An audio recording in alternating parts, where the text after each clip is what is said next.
again, everyone, and welcome to languagecaster.com, the football language podcast for learners and teachers of English. I'm Damien, and I'm based here in London, where the weather is bright and a little chilly, a little cold, typical autumn weather. And I hope everyone is doing well and enjoying all the football. I must admit I am, especially after last weekend's North London derby, which saw my favourite side, Tottenham, come from behind twice to earn a draw away at Arsenal and maintain our unbeaten start to the season. Now, I will be looking at Tottenham's season so far under their new manager, Ange Postecoglou, in our main feature later on in the show, when we will also have the other member of the LanguageCaster team, Damon, talking about his favourite side, Liverpool. We'll also be explaining lots of language in this report. Before then, we will review some of the good, the bad and the ugly stories from the football week before finishing off with some predictions when, of course, we'll be looking ahead to the LanguageCaster derby. That's Tottenham versus Liverpool. Hi, my name's David. I'm from London and I'm an Arsenal fan, and you're listening to languagecaster.com. Yes, that message was from an Arsenal fan, and yes, you are listening to languagecaster.com. Now, don't forget to come along to our site at LanguageCaster, where you can access all our other previous football language podcasts. We have hundreds of them that date back over the last 15 years. And of course, you can take a look at our glossary, which has hundreds of football language expressions. Bạn đang nghe languagecaster.com. Okay, it's time to look back at some of the football stories from last week and to explain some of the language that appeared in them. Here are some of the words and phrases that you're going to hear. Failed to score. This means that a team has not scored a goal. To mock. This means to make fun of someone and is usually seen as being negative. I am not sure that I would be happy if Damon mocked me or my favourite football team, for example. To sue someone. This is when someone takes someone else to court because they have a complaint against them. Maybe they want some money as compensation, or they want an apology. Abandoned match. A game that has been stopped, maybe because of bad weather or sometimes because of bad behaviour of the fans. คุณกำลังฟัง languagecaster.com. The good. A good weekend for Atletico Madrid as they defeated their city rivals Real 3-1 in the first Madrid derby of the season. Goals from Griezmann and Alvaro Morata, a brace, gave Atletico only their second win in 18 derby games and moved them up to 5th place in the league with a game in hand over leaders Barcelona. It was also a good weekend for Harry Kane, who scored a hat-trick in Bayern Munich's 7-0 win over Bochum. Kane has now scored 7 times and also has 3 assists from his first 5 games at his new club. That's a pretty good start to the season. The bad. It has not been a good week or indeed start to the season for Chelsea. They were beaten at home by Aston Villa at the weekend and now find themselves in 14th place in the Premier League table.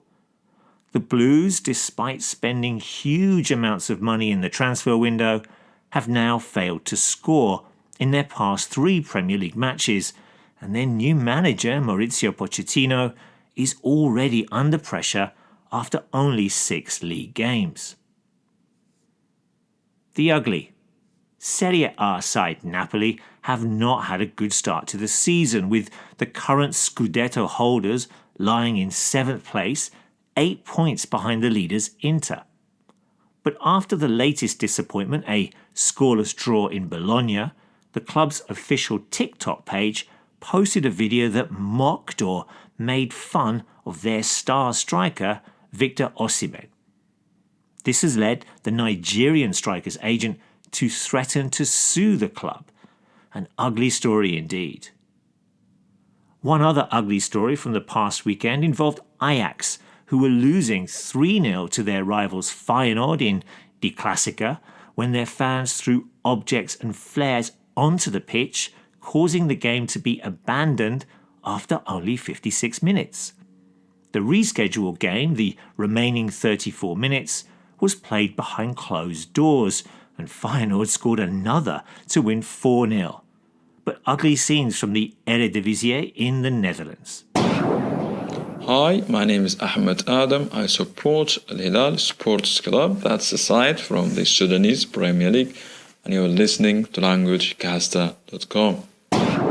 Right, the Premier League is now 6 weeks old, and with the LanguageCaster Derby taking place next weekend, we thought it would be a good time to take a look at how our two favourite teams, Liverpool and Spurs, are doing this season. First up is Damon, who will be talking about the first 5 games of the season. They also beat West Ham at the weekend, so he'll be even happier. And listen out for some of the following football phrases that he mentions. Remember that you can find out more about these expressions by clicking on the links in the transcript, which will take you to posts with explanations and examples. Number 1, new manager bounce. Number 2, dug in, or dig deep is another way. Number 3, bench. Number 4, to snatch victory. Number 5, come from behind victory. And number 6, conceded. Okay, here's Damon.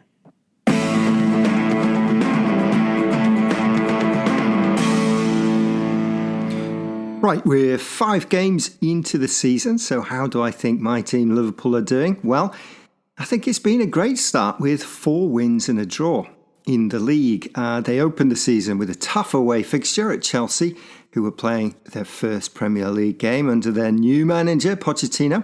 So a 1-1 draw was a good result when they faced the new manager bounce. Then they had their new signing, McAllister, sent off, playing against Bournemouth, but dug in to win 3-1. The highlight so far, though, was the following match, a 2-1 win away at rivals for a top 4 spot, Newcastle. 1-0 down, and then Van Dijk is sent off. It looked an impossible task, especially as the Newcastle fans were really up for it. But the bench played a massive part in turning the game around. Jota and Elliott came on and started an aggressive press, and then Núñez was introduced and scored 2 late goals to snatch victory. An absolutely massive win. A tricky tie against in-form Aston Villa was Liverpool's most comfortable win, and then another come-from-behind victory away against Wolves has given us a great start. So, good points. The attack looks great. Salah, Núñez, Diaz, Jota, Gakpo, any combination is strong.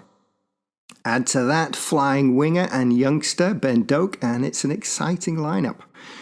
The midfield has been totally revamped with Henderson, Fabinho, Oxlade-Chamberlain and Keita out. McAllister, Endo, Szoboszlai, what a player he is, in, and Gravenberch just added. A work in progress, but overall a young and skillful group.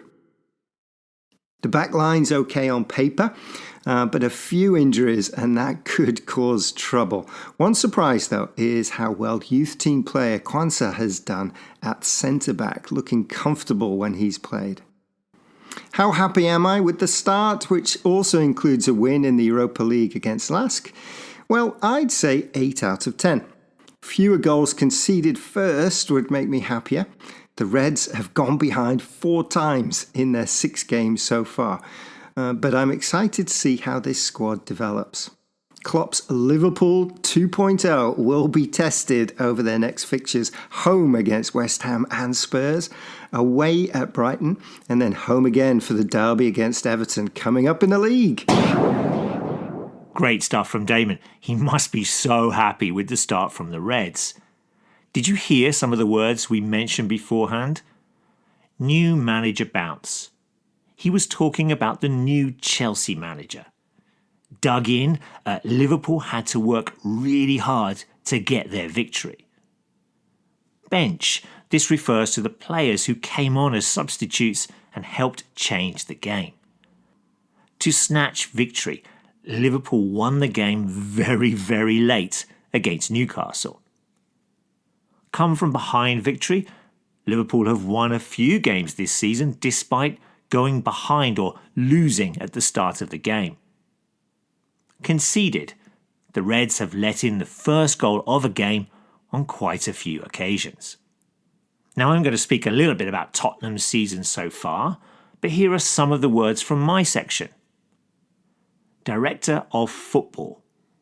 The person in charge of all football decisions at the club, including appointing the manager. Number 2, sent out on loan. This is when a player is given to another club for a short period of time. To be resilient. This means to have a strong character. They can bounce back. And to let our heads drop. This means to continue to feel bad after a poor performance. Well, similar to Damon with regards to Liverpool, I am really happy with the start to the season from Spurs. Tottenham fans were worried in the summer as we lost our star striker and club record goal scorer Harry Kane to Bayern Munich. We also lost our director of football, club captain, that's World Cup winning goalkeeper Hugo Lloris, and it seemed that the club did not know who to appoint as manager after the bitter end to Antonio Conte's reign. The club finally decided on Australian coach Ange Postecoglou, who came from Scottish side Celtic, where he had just won the treble. And just like that, everything changed at the club. New signings James Maddison, Mickey van der Ven, and new keeper Vicario all settled in immediately, while players who were either sent out on loan last season or could not get a game under Conte, such as Yves Bissouma, Pap Sarr, and Destiny Udogie, were brought straight into the team. Senior players, including Lloris, Eric Dyer, and Pierre-Emile Højbjerg, were told they could find another club, and suddenly the team were one of the youngest and quickest in the Premier League. Results have been good, and after 6 games, the team sits in 4th place with 4 wins and 2 draws. They are still unbeaten.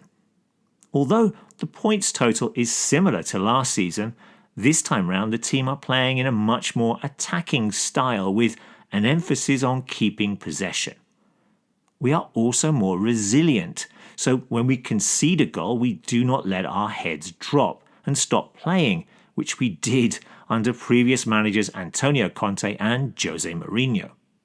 We have been behind in 4 of our league games so far, but have still gone on to get 8 points from these losing positions, which is the best in the league. We came back twice away against Arsenal in the recent North London derby and beat Sheffield United with 2 goals after the 97th minute, which was the latest that any team has ever done before. The manager is the key to all of this, helping to change the football philosophy of the club in such a short space of time, winning over supporters and helping players to rebuild their confidence. It is early in the season and we are an inexperienced side, but things are definitely looking up for Spurs.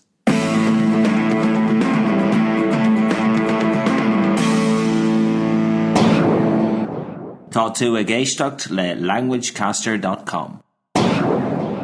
Now, regular listeners will remember that Damon and myself used to do a regular weekly predictions battle in which we tried to guess the scores from some of the big games each week, and we thought it would be fun if we brought this feature back for this season. And we're going to have a guest predictor each week also trying to predict the scores, making it Damon versus Damian versus the guests. Remember, if we get the exact score right, then we get 3 points, while if we manage to get the right result but not the exact score, then we get 1 point. Okay, let's take a look at the games from this week, which feature the Language Caster derby. That's Tottenham against Liverpool, of course, the Basque derby from Spain, and a top-of-the-table clash from the Bundesliga. But before we look at this week's games, let's look at the current standings. I have 5 points, the guests have 4, and Damon has 3.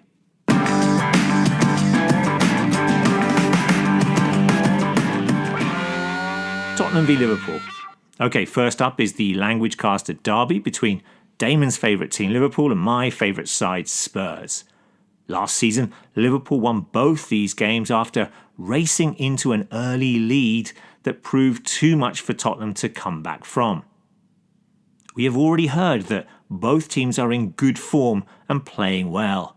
Damon is really confident and has gone for a 5-0 away win. I am going to go for a 1-1 draw, while John, who is this week's guest, has gone for a 2-2 draw. Real Sociedad versus Athletic Bilbao. Next up is the Basque derby, which is of course Real Sociedad against Athletic Bilbao in La Liga. Both teams are in good form, with Bilbao in 4th and Sociedad in 5th.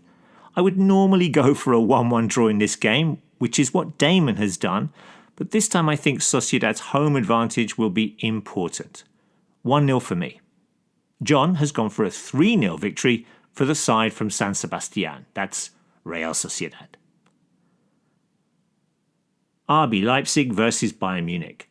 The big top-of-the-table clash in Germany sees joint leaders Bayern Munich travel to Leipzig to take on RB, who are 1 point behind in 4th place. Remember that Leipzig have already beaten Munich this season in the German Super Cup, but I don't think they will do so here. But I am going to go for a 1-1 draw, the same as John. Damon has gone for a 2-0 away win. What do you think of our predictions? Let us know by adding them below the post on our predictions forum or by dropping us a line at admin@languagecaster.com. And next week we'll be looking at the following 3 matches: Brighton versus Liverpool, Arsenal versus Manchester City, and the derby game in Italy, Juventus versus Torino. And if you'd like to play for the guest team, then send on a message to us at admin@languagecaster.com, or you could even send us an audio file. We'd love to hear from you. Du lytter til languagecaster.com. Okay, if you have any questions or comments, then drop us an email at admin@languagecaster.com, and you can also look out for us on Facebook, Twitter, Instagram, and on Threads. So come along and say hello. We also have a football language forum where you can ask and answer any questions you have on the language of football, and where you can also make your predictions. That's where they are on the forum. Take a look at these posts there, do some of the quizzes that are there, add a comment or a question, or simply say hi. Je luistert naar languagecaster.com. Yes, you are listening to Languagecaster, and that message was from a Dutch football fan. The Dutch women's national team had a good win over the World Cup runners-up England this week in the Women's UEFA Nations League, and many of the players from that game will be playing in the new WSL, that's the Women's Super League here in England, which kicks off this weekend. Don't forget, there's a transcript for this short podcast with lots and lots of vocabulary support. If you look at the posts on our site, you can see that we explain lots and lots of the meanings of these words in the transcript, so just come along and have a look. Okay, that's it for this week's podcast. Let us know if you hear any of the phrases that we've used on today's show, in any language, of course. And don't forget to look out for our predictions and enjoy all the football this weekend. We'll see you again soon when we'll be looking at some more football language. Bye-bye.